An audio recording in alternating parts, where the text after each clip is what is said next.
Shalom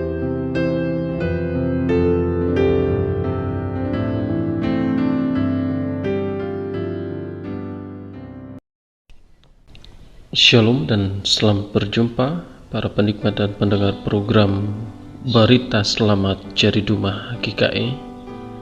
Saat ini kita akan bersama merenungkan firman Tuhan terdapat dalam 1 Korintus pasal 5 ayat 6 sampai dengan 7.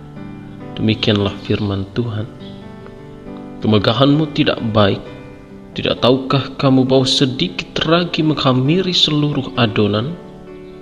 Buanglah ragi yang lama itu, supaya kamu menjadi adonan yang baru. Sebab kamu memang tidak beragi, sebab anak domba Paskah kita juga telah disembelih, yaitu Kristus. Amin. Saudara sekalian, untuk bisa merubah suatu sistem yang bobrok, maka yang perlu dilakukan adalah masuk dan menjadi bagian dari sistem itu. Perubahan sistem itu penting, namun punya risiko. Maka perubahan itu harus dimulai dari core system atau perangkat utamanya. Kemudian juga membuang atau menghapus perangkat yang rusak, membebani, mengotori dan juga yang tak layak pakai. Artinya dalam hal ini diri kita harus diperbaharui dan dirubah menjadi baru berdasarkan kasih karunia dan hikmat Allah. Karena kita adalah bagian dari sistem atau bagian dari perangkat utama untuk pergerakan sistem keimanan dan kehidupan di tengah berbagai hal negatif dunia. Kalau sudah diperbaharui, maka selanjutnya ialah membuang bagian perangkat yang rusak, membebani, mengotori dan tidak layak pakai itu, baik dari internal dan eksternal sistem itu. Artinya hal jahat dalam diri dibuang. Begitu juga dengan hal jahat dari pengaruh orang di sekitar, harus dihindari bahkan dimusuhi.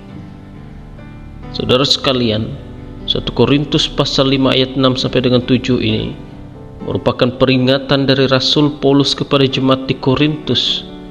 Dapat kita lihat dari pasal sebelum dan sesudah pasal 5 ini, adanya kesombongan, ketamakan, iri hati dan dengki, percabulan, fitnah dan tindakan dosa lainnya yang terjadi di sekitar dan bahkan kehidupan dalam jemaat pada saat itu.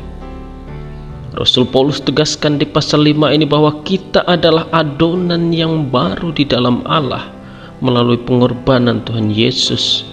Apa maksudnya? Seperti saya sampaikan di awal, bahwa kita adalah bagian dari sistem utama kehidupan iman di dalam Allah. Kita bagian yang menunjukkan iman itu secara nyata. Iman kita dibuktikan dengan pertobatan, yaitu berbalik dari dosa menuju kasih Allah yang menyelamatkan, yang harus dilakukan setiap hari, bahkan setiap saat. Itulah yang menghantarkan kita untuk mendekati kesempurnaan hidup yang dikehendaki Allah dalam kasih Kristus Yesus Tuhan kita. Dengan pertobatan kita bisa menjaga kekudusan hati, pikiran, perasaan dalam diri kita. Dengan pertobatan kita semakin beriman kepada Allah.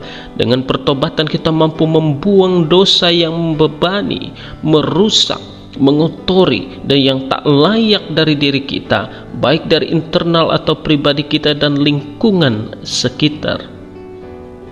Hal seperti ini tentu berisiko.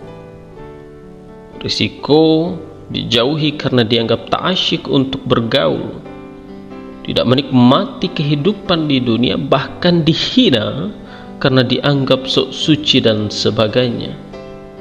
Tapi lebih daripada itu, penting untuk diingat bahwa kita adalah bagian dari sistem kekudusan Allah. Oleh sebab itu kita adalah bagian penting dan kita semua harus menyadari posisi tersebut. Kalau kita sadar, maka akan ada dorongan dalam diri untuk bergerak dalam pertobatan yang membawa kekudusan Allah dalam kehidupan kita. Saudara sekalian, kita tidak dituntut sempurna oleh Allah tapi kita harus berjuang mendekati kesempurnaan hidup Kristus di dalam kasih Allah itu. Tujuannya ialah untuk membawa perubahan baik, yaitu perubahan hidup berdasarkan kasih Allah yang menyelamatkan bagi kita dan orang-orang di sekitar kita. Semuanya ini harus dimulai dari diri sendiri dan pribadi kita masing-masing. Maka menyadari akan hal ini, maka nikmatilah dan jalanilah kehidupan yang penuh syukur di hadapan Allah, melalui hidup dalam pertobatan setiap hari dan setiap saat. Tuhan Yesus memberkati dan menguatkan kita sekalian. Amin. Mari kita mengakhirinya dengan berdoa. Terpujilah Allah yang kami kenal dalam Yesus Kristus Tuhan kami. Kami mengucap syukur atas anugerah dan berkat yang boleh kami terima dalam hidup ini. Terima kasih atas kehidupan kekal yang kami terima melalui pengorbanan Kristus Tuhan kami. Ya Allah dan Tuhan kami manusia terbatas dan berdosa. Oleh sebab itu teguhkanlah hati, pikiran dan perasaan kami, agar kami tetap setia dalam iman, serta ampunilah kami dari segala dosa kami. Teguhkan kami juga untuk tetap setia menjadi motor pertobatan di tengah lingkup sosial yang penuh dosa, agar nyatalah kasih-Mu melalui kehidupan kami. Tetap jaga dan pelihara kami melalui lawatan Roh Kudus-Mu, sebab itulah sumber kekuatan dan penghiburan bagi kami. Nyatakanlah kasih-Mu ya Allah bagi kami, melalui kesehatan, perlindungan, bahkan berkat-berkat yang boleh kami terima dalam hidup ini. Terima kasih ya Allah, di dalam Putra-Mu Yesus Kristus kami bersyukur dan berdoa. Amin.